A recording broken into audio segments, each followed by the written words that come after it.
Сегодня мы проведем совет в верхах, совещание в верхах, посвященное храпу.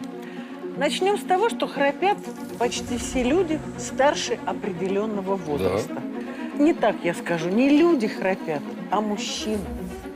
Один из таких прекрасных мужчин, умный и остроумный, сегодня у нас в гостях. Но и с ним, вероятно, бывает днем тихо, а ночью лихо. Владимир Вишневский. Проходите. О, как внезапно кончился диван. Поэт Владимир Вишневский прославился на всю страну благодаря своим одностишьям. О личной жизни поэта известно немного. На своей избраннице Татьяне он женился 21 год тому назад и с тех пор называет себя счастливым мужем. Ты мне жена от Бога, от Равина. Не лучшая моя, но половина. К своему здоровью Вишневский относится очень серьезно. Жить надо так, чтобы не сказали «помер». Ну что, Володь, миллионы людей храпят, и вы тоже. Вы знаете, я хочу сказать, что, конечно, называется «ничто мужское не чуждо». Да, я бывал эпизодически увлечен.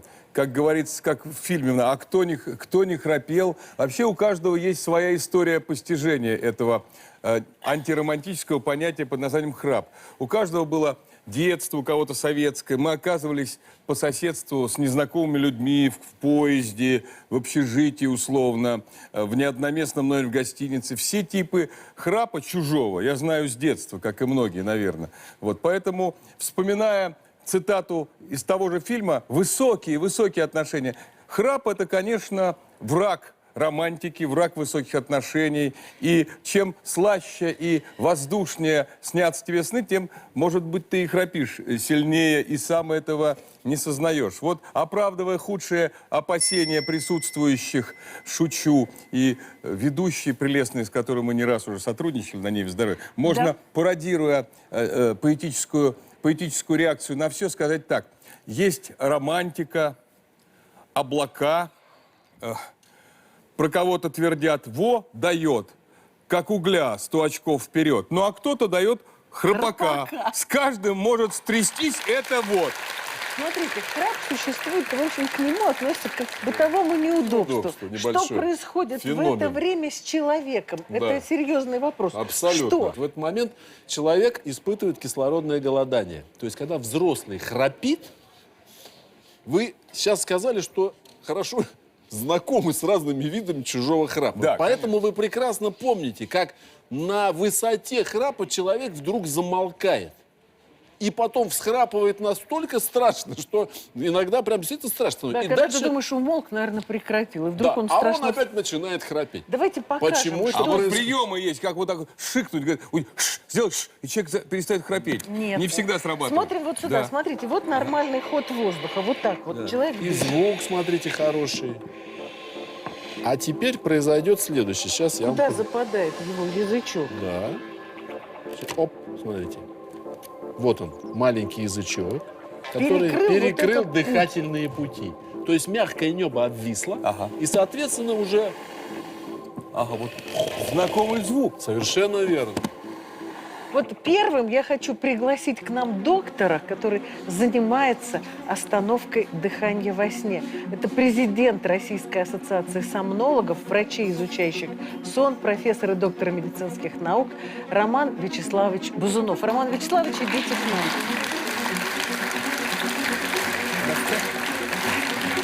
Здравствуйте. Ну вот, сегодня решил пожертвовать собой Владимир Вишневский. Итак, если человек храпит, неважно, мужчина это или женщина. Вы женский храп слышали когда-нибудь? Ну, фонограмму слышал, да. Вот если храпит хоть кто, чего боятся доктора? Почему мы к этому так серьезно относимся? И я сразу скажу, что храпят и взрослые, и дети, и во всех случаях нужно бить тревогу. Взрослые. Прежде всего, храп – это биение дыхательных путей друг от друга, как вы рассказывали, да? И в итоге дыхательные пути могут полностью спасться. И вот для того, чтобы мы могли диагностировать эту ситуацию, делается так называемая полисомнография. Когда... Мы сейчас покажем, как это обследование происходит. Это ночное обследование. Да, это ночное обследование. Считаете, показано ли просто таким красавцам храпящим полисомнография? Я вообще мечтал когда-нибудь ее пройти, но вот, видимо, возможность есть. Итак, прикрепляются электроды, которые смотрят за сердцем, Так. электрод, который смотрит за насыщением кислорода, Да. электрод дыхания И храпа. и храпа, электрод, и вы спите. Вы можете спать либо в клинике, либо дома. К вам приедет Лишь бы девушка, проснуться, да? прикрепит электроды и вас оставит. Давайте покажем это обследование. Итак, ночное обследование, полисомнография. Человек спит, а прибор за него записывает все. Что вы смотрите во время этого обследования? На человеке стоит порядка 18 датчиков. Мы смотрим активность мозга, то есть фактически структуру сна. Если человек говорит, что плохо спит, мы можем понять, связано ли это с нарушениями дыхания во сне.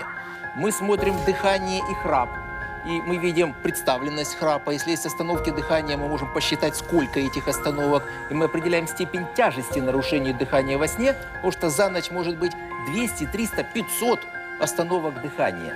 И человек может 8 часов спать, из них 5 часов суммарно вообще не дышать. Понятно? Пошли к следующим макетам. Вот у нас тут огромный кровоток, огромный такой сосуд, из которого потоки крови льются. Вот трагедия в том, что когда есть остановка дыхания во сне, может не работать сердце, и вот эти потоки крови в мозг могут не поступать. Вот он мозг, который оказывается без крови. Поэтому мы к этому серьезно. Ха-ха-ха-ха насчет храпа, но мы к этому относимся Может, серьезно. это признак Володь. жизни храп вообще? Это как индикатор, Это что человек еще признак жив? того, что есть остановка дыхания Храплю, во значит, сне. существую. Нет. Храплю, значит, исследуйся на остановку дыхания во сне. Так. Вот этот прибор лечит храп. Даже больше не храп, а остановки дыхания во сне. Потому что храп можно хирургически полечить. Да? А если мы говорим про остановки дыхания во сне, и если больше 30 остановок дыхания в час, то есть это тяжелая степень апноэ, то действительно с этим аппаратом человек, как ни странно с точки зрения публики, высыпается лучше, чем без него. Потому что представьте себе, каждая остановка раз в минуту будет мозг от недостатка кислорода. Да, этот аппарат, он устраняет храп, устраняет остановки дыхания и нормализует насыщение крови кислородом. Нет, тут попробуйте, это очень интересно, потому что воздух донагнетается. Дышите. Чувствуете? Спокойней, спокойней.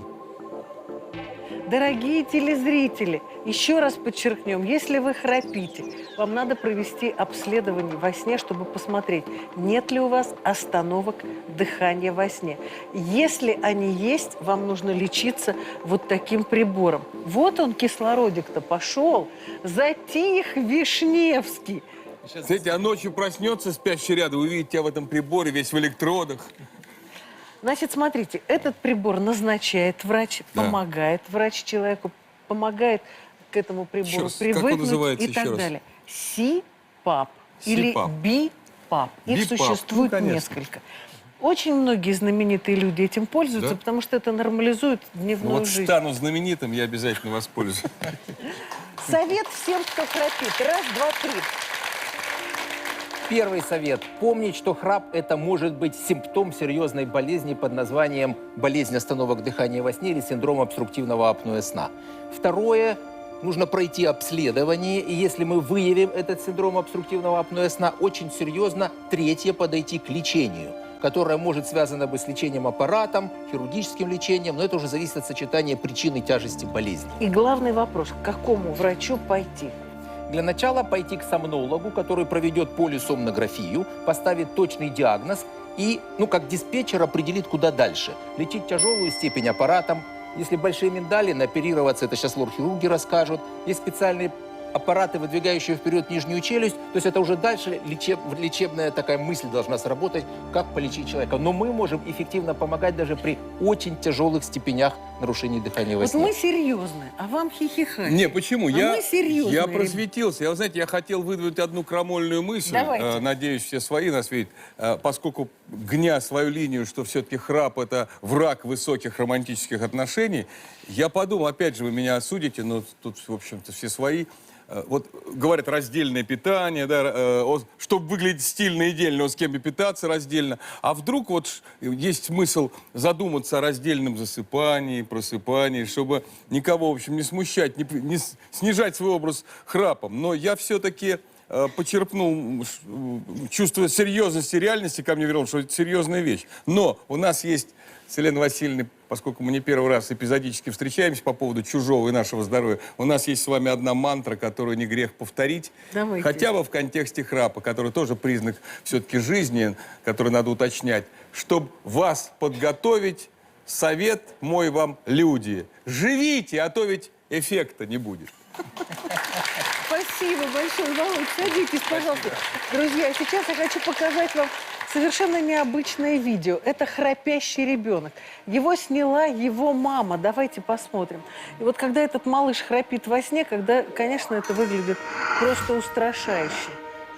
Западает грудная клетка, западает живот. Храпящие дети. Что делать с ними? Расскажем после короткой рекламы. И вообще, как лечить храп у детей и взрослых. Продолжим разговор через минуту. Не переключайтесь.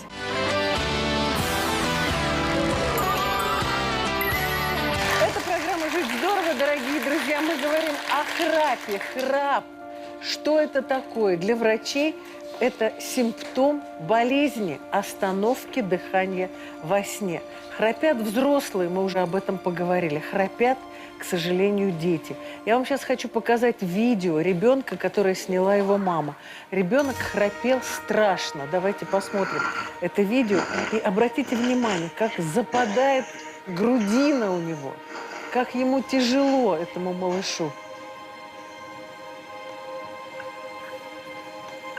И вот вы видели эпизод остановки дыхания, когда храп прервался.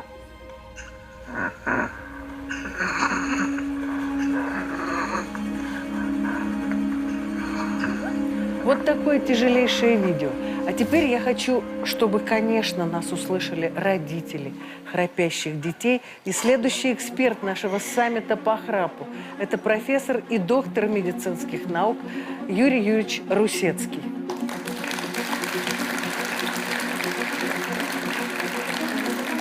Юрий Юрьевич, вот у меня голова в разрезе, и в данном случае, когда храпят дети, мы всегда говорим об аденоидах. Я вам даю вот такой красный шарик пластилина, и вот мы видим, вот дыхательные пути, вот и вот. Где аденоиды? Откуда берется храп у детей? Почему это опасно у детей? Елена Васильевна, ну, Прикрепляйте. так же, как и у взрослых, храп у ребенка может быть проявлением очень грозного состояния, грозного синдрома, которое называется синдром остановок дыхания во сне.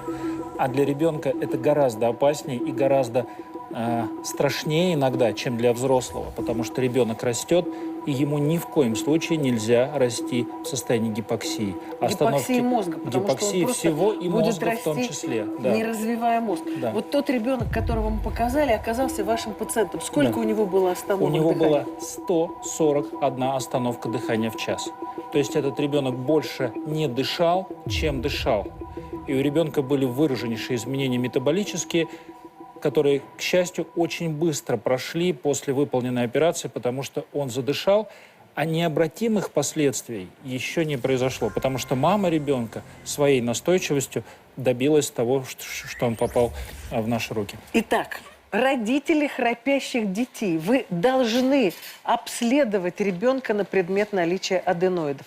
Обследование сегодня проводится эндоскопически. Ребенок спит, и врач специальным эндоскопом, маленькой телекамерой на гибком проводе заглядывает внутрь и смотрит, есть аденоиды или нет. У нас есть мама с ребеночком, у которых аденоиды. Где наша семья? Идите к нам, девочки. Мама Марина и дочка Лерочка. Вот такая красивая девочка. Идите сюда. У Леры были аденоиды, да? Да. У тебя были аденоиды. Ты сама знаешь, что ты храпака задавала во сне? Нет. Нет, ты не знаешь. Вы обратились к доктору. Что сделал врач? Нам для начала поставили в 3 года аденовирусную инфекцию, и после этого ставили все время под вопросом аденоиды. Врач не настаивал на том, чтобы мы прошли обследование. Мы так его до сих пор не прошли. То есть у вас до сих пор храп? Да, до сих пор. И вы у нас ничего не храп. делаете? Ну, у нас не такой, конечно, как на видео, но Мы вам показали умеренно. крайнюю степень. Юрий Юрьевич, тогда передаю вам. этого Да. детеныша, потому что его надо обследовать детенышем надо и заниматься. нужно лечить. И вот вы знаете, мы хотим вам показать результат лечения ребеночка, видео которого мы только что показали. Это был герой программы «Здоровье». И давайте посмотрим, как стал дышать этот ребенок после операции. Ротик закрыт, ничего не западает. Мамы к лор-врачам. Лор-врач должен владеть эндоскопией для того, чтобы помочь ребенку. Я хочу поблагодарить вас. Я рада, что вы к нам пришли. Юрий Юрьевич, забирайте, садитесь, пожалуйста. И хочу пригласить еще одного эксперта нашей программы. Это профессор, доктор медицинских наук, директор Института уха, горла, носа в Нью-Йорке, человек, который в России тоже оперирует и работает, Игорь Михайлович Бронован.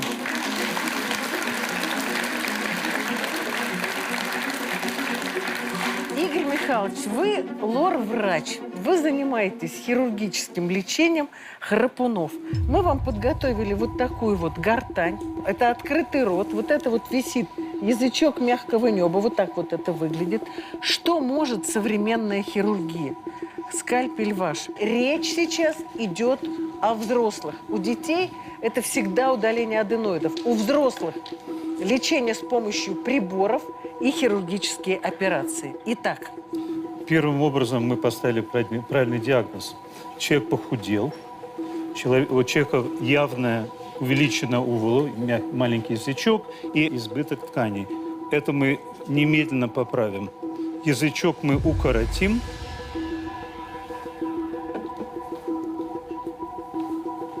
А ткани мы подтянем специальными ниточками, что даст возможность подтянуть не просто глотку, а избыток тканей еще глубже. Потому что это не совсем так, что вибрация тканей только в одном месте. Мы сами знаем, что когда мы набираем вес, у нас не только в одном месте жировик, а оно как бы Везде. везде. Поэтому наша цель не только подрезать язычок, а еще подтянуть ткани вверх, чтобы слизистая полностью была подтянута и не вибрировала. А если она не будет вибрировать, тогда больной не будет храпеть. Вот я хочу показать, как профессор проводит эти операции. В принципе, эта хирургия очень современная, очень красивая, очень элегантная. Пациент, безусловно, спит. Доктор находится рядом с пациентом, и его задача аккуратно удалить язычок мягкого неба и аккуратно подтянуть все окружающие ткани. Операция проводится вот так через рот, не надо бояться разрезов или чего-то еще. И вот аккуратненько доктора все делают, работает доктор Бронован самолично прямо в Москве. Игорь Михайлович, какая длительность этой операции, как быстро храп прекратится после этого? Операция длится меньше часа, в зависимости от необходимости удалить гланды у некоторых больных. Если мы только удаляем язычок и подтягиваем ткани, можно за полчаса. И после краткого периода в течение недели, когда сходит отечность, человек уже сразу чувствует себя значительно лучше. И что главное, его окружающие чувствуют себя значительно лучше. Ну что, ставим точку в разговоре про храп. Точка у нас очень простая. Итак, первое. Храп всегда подозрителен на остановку дыхания во сне. Храп требует обследования в течение ночи. И храп сегодня мы прекрасно лечим. Последнее слово про храп и про жизнь Владимиру Вишневскому. Я просто хочу всем пожелать: будь в форме, как в теме, и бди на тропе, ты можешь еще пригодиться себе. Не обязательно с храпом, а со здоровым сном, чтобы пробудиться и сделать что-то хорошее. И еще сам для себя, а значит для кого-то, из года в год будь человеком года. Ура! Спасибо большое, Володя. Спасибо большое нашим экспертам.